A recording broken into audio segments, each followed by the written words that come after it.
नमस्कार, आप देख रहे हैं द राष्ट्रम। मैं हूं मनोज शर्मा। हिंदू हृदय सम्राट नरेंद्र मोदी देश के प्रधानमंत्री हैं, गुजरात के मुख्यमंत्री रहे हैं और गुजरात के तो वो सुपुत्र भी रहे हैं।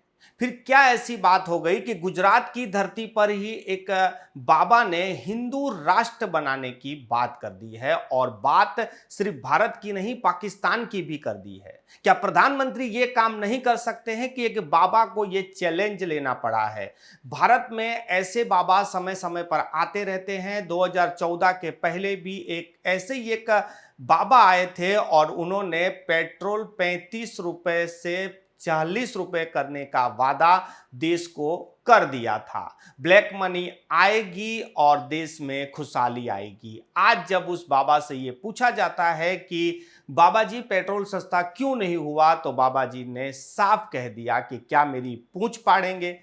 इस तरह के बयान बाबा फिर दे देते हैं। अभी एक नए बाबा आए हैं। अब मैं इनका पहले इतिहास बता देता हूं कि बागेश्वर धाम से जाने जाने वाले धीरेन्द्र शास्त्री पहले लोगों की अर्जियां सुनते थे। उनका कहना था कि आप जो अर्जी लगाते हैं वो हनुमान जी उन्हें प्रेरणा देते हैं और वो उनका जवाब देते हैं। उनके पास कोई ऐसी शक्ति नहीं है, वो तो जिस आसन पर विराजमान होते हैं तो भगवान उन्हें प्रेरणा देते हैं और वो उनका जवाब देते हैं। वो कोई शक्ति नहीं है। मगर आज धीरेन्द्र शास्त्री को जब देश की सबसे बड़ी पार्टी का समर्थन मिल गया है तो वो अपने आप में एक शक्ति बन गए हैं। अब वो बयान देने लगे हैं। कल तक वो देश को हिंदू राष्ट्र बनाने की बात कर रहे थे, आज सूरत में उन्होंने पाकिस्तान को भी हिंदू राष्ट्र बनाने की बात कर दी है।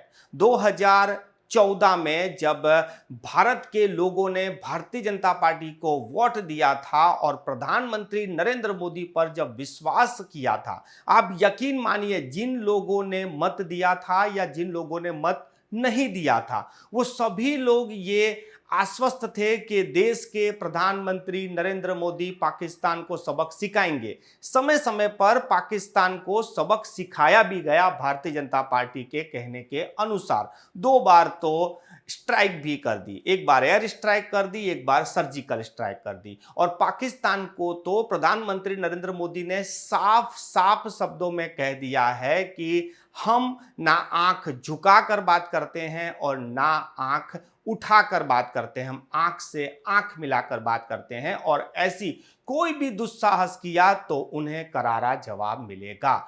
देश के गृह मंत्री अमित शाह हैं, देश के प्रधानमंत्री नरेंद्र मोदी हैं, राजनाथ सिंह जैसे मंत्री हैं और उसके बावजूद एक बाबा जी जब ये कह देते हैं कि हम पाकिस्तान को भी हिंदू राष्ट्र बनाएंगे, तब हंसी ज्यादा आती है।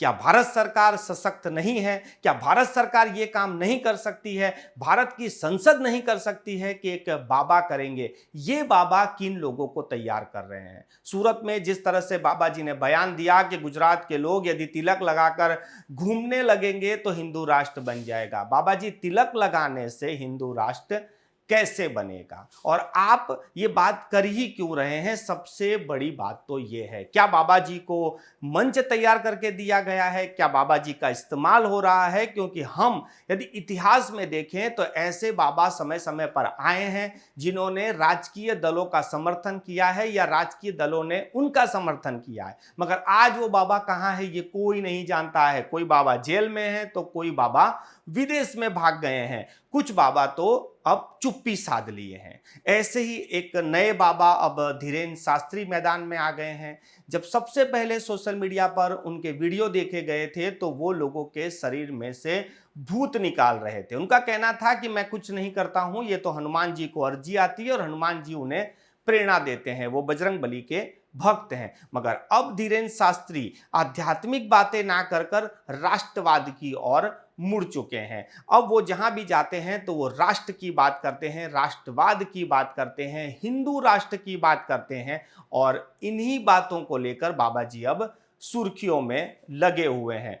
धीरेन्द्र शास्त्री ने साफ साफ कहा है कि वो कोई बाबा जी नहीं है, वो कोई सन्यासी नहीं है, लेकिन लोगों ने उनको बाबा बना दिया है क्योंकि बाबा हमारे देश में काफी चलते हैं और बाबा की काफी चलती है। अब बाबा जी की कितनी चलेगी, मगर सबसे बड़ा सवाल यह है कि इस देश में जब हिंदू हृदय सम्राट नरेंद्र मोदी मौजूद हैं तो किसकी जरूरत है कि उसके आगे जाकर वो हिंदू राष्ट्र बना दे। प्रधानमंत्री नरेंद्र मोदी ही बना सकते हैं, देश के गृह मंत्री अमित शाह बना सकते हैं, तो ये बाबा जी किसको चैलेंज दे रहे हैं? क्योंकि सरकार में तो भारतीय जनता पार्टी है, तो कौन नहीं बना रहा है कि अब बाबा जी बनाएंगे, और बाबा जी किसको तैयार कर रहे हैं? क्या नरेंद्र मोदी सरकार को ही ये सीधी चैलेंज है कि आपने 9 साल में नहीं बनाया और अब हम बनाएंगे? धीरेन्द्र शास्त्री की इतनी हिम्मत कि भारतीय जनता पार्टी की ओर से ही तैयार किए गए मंच और उन्हीं के राज्य में आकर वो जिस तरह की बात कर रहे हैं, उसका साफ संदेश जा रहा है कि धीरेन्द्र शास्त्री हाल की सरकार पर ही सवाल उठा रही है, क्योंकि सरकार जिसकी है और वो सरकार यदि कुछ नहीं करती है तो लोग आवाज उठाते हैं। अब पाकिस्तान को तो वो कह नहीं रहे होंगे कि आप हिंदू राष्ट्र क्यों नहीं बना रहे हो, हम हिंदू राष्ट्र बनाएंगे।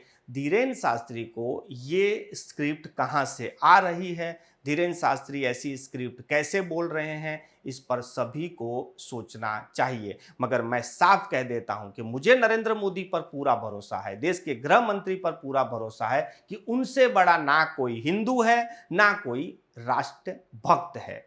तो धीरेन्द्र शास्त्री उन्हीं के राज्य में, उन्हीं की जन्मभूमि पर आकर ये कैसे बोल सकते हैं कि हम हिंदू राष्ट्र बनाएंगे? अब आप ही तय कीजिए कि आपको किस पर भरोसा है, प्रधानमंत्री नरेंद्र मोदी पर, गृह मंत्री अमित शाह पर, या फिर धीरेन्द्र शास्त्री पंडित पर।